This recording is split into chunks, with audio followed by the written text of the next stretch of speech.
So basically, we were going to put multiple landers on the moon to take scientific measurements, seismic readings, and return some science. And we had a couple of options. This one has solar panels on the top. This one has a nuclear generator on it. Those 3 tanks held air, just compressed air, at 3,000 psi. And then we had these little thrusters on the side that were our pulse thrusters for control. So, like if you had a balloon, you guys ever blow up a balloon and let go of it? It's like that, only when you let go of it, it stays completely stable, comes down slowly, turns, and then lands.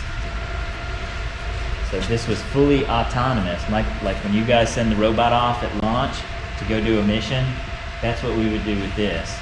We would program in a profile that we wanted it to fly and turn it on, and it would do it all autonomously. And one of the main sensors we used, anybody want to guess? A gyro. And ours was a very fancy gyro called an IMU, an inertial measurement unit. So we also had some cameras on the bottom that pointed down that we did image recognition with to do velocity, so we could see how fast we were moving. We tested some of that as well. 2013 we were doing the small robotic testing, and at the same time, or right after that, we started doing more medium scale testing. This is all trying to send robots to the moon, but this one is going to send a rover. You can see on the top of the picture over there, there's a rover on top. It was called a resource prospector, and the idea was with this pallet lander that it would land really close to the surface, and once it deploy ramp strings and get it off, and it would drive off and go dig and do science and look at water on the moon. We know that there's water in the craters, and so it was going to go determine more about the water. So we built this full-scale mock-up. We are Team Prep, and today we were at the Lander Lab. And we learned about many things, including the air pressure landing thing, where the people at NASA work to solve a mission of landing the lunar lander. They use these canisters of pressurized air at 3,000 psi, these are pretty big, and these can last for only about 10 seconds.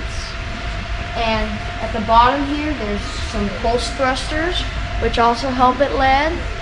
And I think this is a picture of it with the.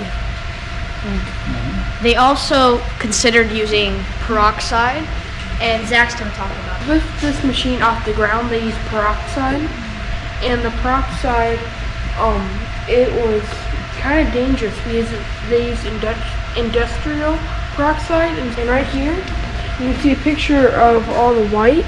That's peroxide, and that's the huge machine right here.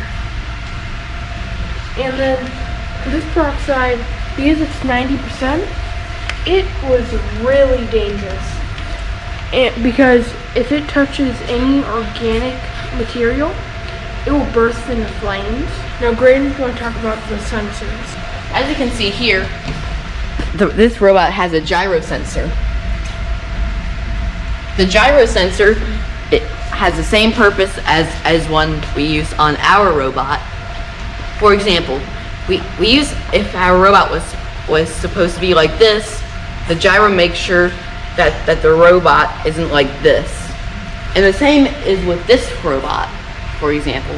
And we also have these landers. So there are private companies like Lunar Catalyst, Moon Express, Astro Robotics, and Maston that all will be creating a lander that will land on the moon. And they will each be bringing a payload up. And the payloads will come at least 1 year, and they will all carry scientific materials such as retro reflectors, cameras, and chemical sensors. Thanks for watching and follow us to Houston. Snap, snap, snap.